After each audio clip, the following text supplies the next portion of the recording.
Hello दोस्तों, नमस्कार। Welcome to my YouTube channel. आज हम डिस्कस करने वाले दोस्तों दो कंपनीज़ के क्वार्टर टू के रिजल्ट हुए उसके बारे में। सबसे पहले हम डिस्कस करने हैं ई मुद्रा के बारे में, लिमिटेड के बारे में। जब तक अगर आपने मेरे चैनल को सब्सक्राइब नहीं किया तो दोस्तों सब्सक्राइब कर लीजिए और बेल आइकन को हिट कर लीजिए ताकि तब भी कोई नया वीडियो बने सबसे पहले आपको देखने को मिले। तो अभी हम स्टार्ट करते हैं। ई मुद्रा के क्वार्टर टू के रिजल्ट डिक्लेयर हो गए हैं और ये जो रिजल्ट आपको या क्वार्टर के जो दिए गए हैं वो दोस्तों यहाँ पे मिलियंस में दिया गया है। तो अभी हम इसको करोड़ में कन्वर्ट करके रीड करने वाले हैं। तो सबसे पहले अब आपको यहाँ देखने को मिल रहा होगा दोस्तों, इस क्वार्टर के अंदर जो टोटल यहाँ पे आपको जो रेवेन्यू देखने को मिल रहा होगा, टोटल इनकम फ्रॉम ऑपरेशंस, यानी कि टोटल जो आपको यहाँ देखने को मिल रही है, आप बोल सकते हो 175 करोड़ की। पिछला जो क्वार्टर था उसके अंदर 150 करोड़ की, और उससे जो लास्ट ईयर का जो क्वार्टर था उसके अंदर 142 करोड़ की यहाँ पे आपको टोटल इनकम देखने को मिल रहा थी। अगर हम इसको कंपैरिजन करते हैं तो आपको यहाँ देखने को मिल रहा होगा दोस्तों, 150 करोड़ से बढ़ के 175 करोड़ हुई, यानी कि आप बोल सकते हो 16% का आपको क्वार्टर ऑन क्वार्टर बेसिस पे यहाँ पे जंप देखने को मिला है। इसी प्रकार अगर ईयर ऑन ईयर बेसिस पे अगर हम कंपैरिजन करते हैं तो आपको यहाँ देखने को मिल रहा होगा दोस्तों, 142 करोड़ से बढ़ के 175 करोड़ के आसपास हुई। तो आपको यहाँ देखने को मिल रहा है लगभग 23% के आसपास यहाँ पे ईयर ऑन ईयर बेसिस पे रेवेन्यू फ्रॉम ऑपरेशन यदि टोटल इनकम के अंदर आपको यहाँ जंप देखने को मिला है। इसी प्रकार अगर हम एक्सपेंस की बात करते हैं तो सब एक्सपेंस में आपको सब तरह की जितने भी एक्सपेंसेज हैं कंपनी के वो सब आपको यहाँ दिखाई दे रहा होगा। सबसे पहले हम टोटल एक्सपेंस की बात करते हैं तो टोटल एक्सपेंस इस क्वार्टर के अंदर आपको यहाँ देखने को मिल रहा है दोस्तों 141 करोड़ का। पिछला जो क्वार्टर था उसके अंदर 119 करोड़ का, और उससे जो लास्ट ईयर का जो क्वार्टर था उसके अंदर 115 करोड़ का। यानी कि जो एक्सपेंसेज है बिल्कुल इनलाइन है, किसी भी प्रकार का कोई बहुत ज़्यादा एक्सपेंस करती हुई दिखाई नहीं दे रही है कंपनी। यानी कि आप बोल सकते हो मोटे तौर पर कंपनी ने अपने खर्चे को क्या है बिल्कुल अपने कंट्रोल में रखे हुए हैं। इसी प्रकार अगर हम प्रॉफिट फॉर द पीरियड की बात करते हैं, इस क्वार्टर के अंदर आपको यहाँ देखने को मिल रहा होगा दोस्तों, इस क्वार्टर के अंदर जो टोटल जो नेट प्रॉफिट यानी कि पूरा जो इनकम में से एक्सपेंसेस घटाने के बाद और टैक्स एडजस्टमेंट करने के बाद जो बचता है उसको हम प्रॉफिट फॉर द पीरियड कहते हैं, यानी कि नेट प्रॉफिट कहते हैं। इस क्वार्टर के अंदर आपको यहाँ देखने को मिल रहा होगा 26 करोड़ का। पिछले जो क्वार्टर था उसके अंदर में 25 करोड़ का, और उससे जो लास्ट ईयर का जो क्वार्टर था उसके अंदर 22 करोड़ का आपको यहाँ पे नेट प्रॉफिट होता हुआ दिखाई दिया। इसी प्रकार अगर हम कंपैरिजन करते हैं तो आपको यह देखने को मिल रहा है क्वार्टर ऑन क्वार्टर बेसिस पे दोस्तों, पिछले क्वार्टर के अंदर 25 करोड़ से बढ़ के 26 करोड़ हुआ है, यानी कि आप बोल सकते हो ऑलमोस्ट फ्लैट है, यानी कि ऑलमोस्ट कॉपी टाइप का है।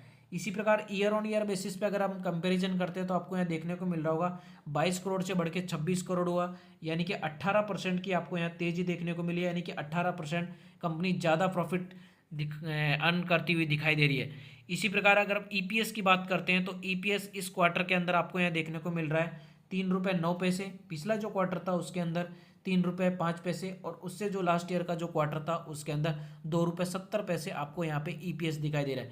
तो दोस्तों जो क्वार्टरली और रिजल्ट्स हैं ये कंपनी के ठीक ठाक है, किसी भी प्रकार का कोई बहुत ज़्यादा प्रॉफिट में सडन जंप या बहुत ज़्यादा इनकम के अंदर बहुत ज़्यादा नहीं देखा गया है।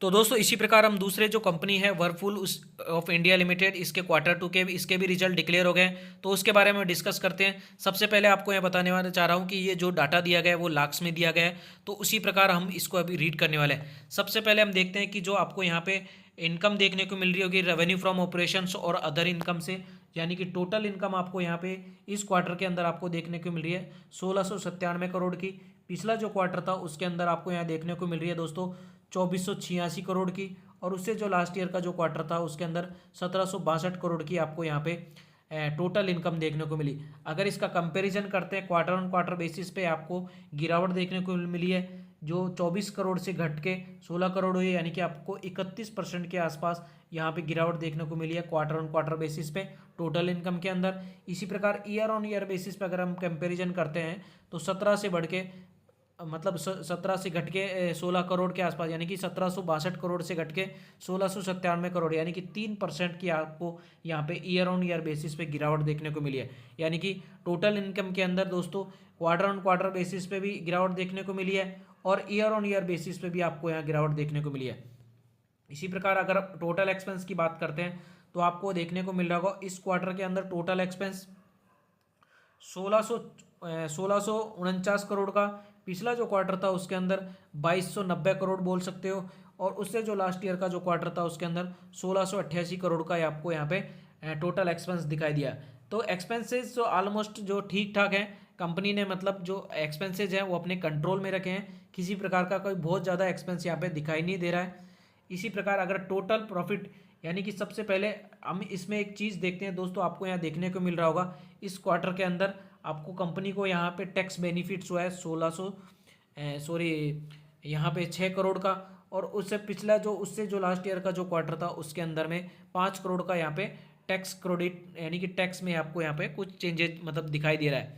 अगर प्रॉफिट फॉर द पीरियड की बात करते हैं, यानी कि इस क्वार्टर के अंदर नेट प्रॉफिट की बात करते हैं, तो आपको देखने को मिल रहा होगा 41 करोड़ का। पिछला जो क्वार्टर था उसके अंदर 146 करोड़ का, और उससे जो लास्ट ईयर का जो क्वार्टर था उसके अंदर 53 करोड़ का आपको यहाँ पे नेट प्रॉफिट देखने को मिला। तो अगर दोस्तों थोड़ा सा अगर हम इसके ऊपर देखते हैं तो आपको यहाँ पे देखने को मिल रहा होगा जो इसके अंदर इस पिछला जो क्वार्टर था उसके अंदर में जो टैक्सेज है उसका कुछ ज़्यादा ही कैलकुलेशन मतलब ज़्यादा दिखाई दे रहा है। अगर हम कंपैरिजन करते हैं आपको यहाँ देखने को मिल रहा होगा इस क्वार्टर के अंदर 146 से घट के 41 करोड़ हुआ, यानी कि 3 टाइम्स आपको यहाँ पे जो नेट प्रॉफिट है उसके अंदर गिरावट देखने को मिली है। क्वार्टर ऑन क्वार्टर बेसिस पे, ईयर ऑन ईयर बेसिस पे अगर हम कंपैरिजन करते हैं तो लगभग 22% की भी आपको यहाँ पे भी गिरावट देखने को मिली है। तो आप बोल सकते हो कि जो वर्लपूल इंडिया लिमिटेड के जो क्वार्टर 2 के रिजल्ट है वो बहुत गंदे हैं, यहाँ पे बहुत ज़्यादा गिरावट देखने को मिली है। उम्मीद के अकॉर्डिंग यहाँ पे किसी प्रकार का कोई रिजल्ट देखने को नहीं मिला है। ईपीएस की बात करते हैं तो टोटल इस क्वार्टर के अंदर ईपीएस 3.26, पिछला जो क्वार्टर था उसके अंदर 11 रुपये 49 पैसे, और उससे जो लास्ट ईयर का जो क्वार्टर था उसके अंदर 4 रुपये 10 पैसे आपको यहाँ पे ईपीएस देखने को मिला। तो दोस्तों जो ये रिजल्ट है वर्लपूल इंडिया लिमिटेड के, ये जो ईयर ऑन ईयर बेसिस पे और क्वार्टर ऑन क्वार्टर बेसिस पे भी यहाँ पे इनकम के अंदर और नेट प्रॉफिट के अंदर गिरावट देखने को मिली है। तो आप बोल सकते हो कि जो रिजल्ट्स हैं वो एक तरीके के वीक रिजल्ट आप बोल सकते हो। तो दोस्तों अगर वीडियो अच्छी लगे तो लाइक करना और चैनल को सब्सक्राइब जरूर करना। धन्यवाद, मिलते हैं किसी नेक्स्ट वीडियो में, जब तक के लिए बाय बाय।